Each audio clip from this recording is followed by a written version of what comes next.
Jordan had just 6 field goal attempts tonight after shooting 26 last night. Do you think about that at all? Do you think that he maybe should have taken more shots or been a little bit more aggressive on offense, or was he just taking what the game gave to him?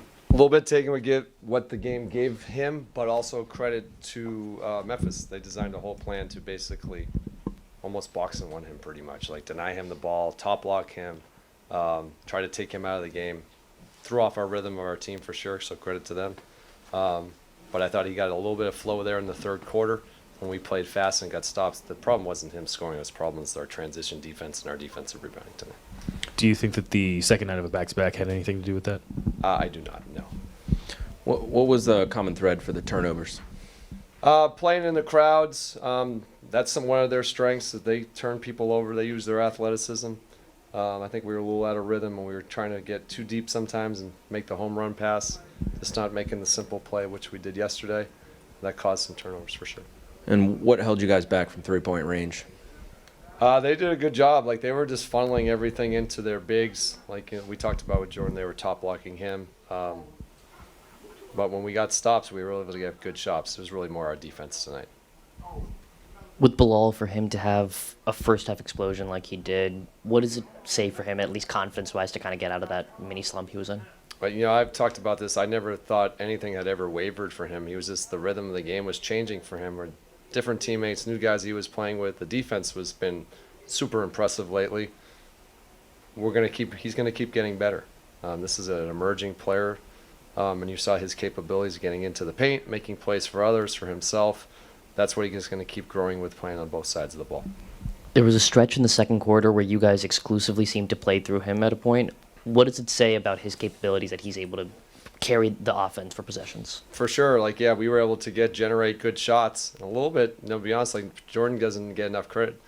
They were completely ignoring everybody else. And we got some easy rolls and some easy baskets, some easy kicks out to the corner because they were so focused on Jordan.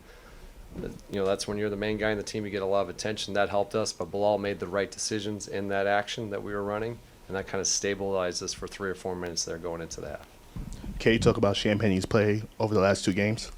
Yeah, he's shown who he is. Guy's a good defender, open shot maker, cutter, defensively physical, active guy, and then his offensive rebounding.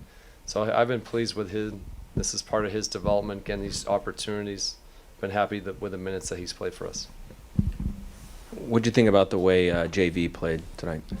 JV tried to give us everything he got. JV had a tough one last night and went the full toe-to-toe with Jokic, and they thought he came out in here and helped set the tone tonight. He's been doing that all year for us. He's a total professional. But again, our defense was the problem tonight, and we just didn't get back in transition. Some of that was turnovers, and they did what they did well. They got their transition game going off our turnovers and the offensive rebound. Those 2 things really hurt us tonight.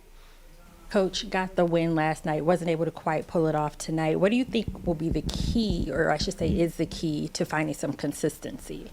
I think it's in the day-to-day work. You got to get lost in the work of these things for where our team is right now. That I've been impressed with. We're got guys who are workers, who want to be in the gym. We're learning that consistency, what that looks like. Tonight we didn't have as much as we did yesterday, but we got a little bit of time here. We got 3 games really in the next week and a half, so it's unusual in the NBA for some of us who've been doing this a long time, where you have this with the in-season tournament. So we're going to take advantage of the practice days to really improve and really get intentional about what we need to get better. So we're looking forward to that. Coach, Bub Carrington, he went 3 for 12 from the floor tonight. He got a lot of open looks. He shoots it with confidence. Do you guys tell him to keep shooting it throughout, even when he's slumping like that throughout the game? Of course, yeah. When our guys are open, they're a shooter. We always tell them to let it fly. That's our mentality. Always want our guys taking great shots, and he had some good ones tonight. Sometimes they're going to go in, sometimes they don't. With JV, how impressed have you been about his ability to play with pace, despite being one of the bigger guys on the team? He's been great. Obviously we want to play at a good speed. We want to get into our offense quickly. We kind of play through him at times when he's coming in through the trail. His passing ability to find cutters. So he's a good stabilizer. He knows how to play. So we run through offense quite through him. So he's been helpful in that regard. Thank you. Thanks, everybody. We will see you guys not for a while.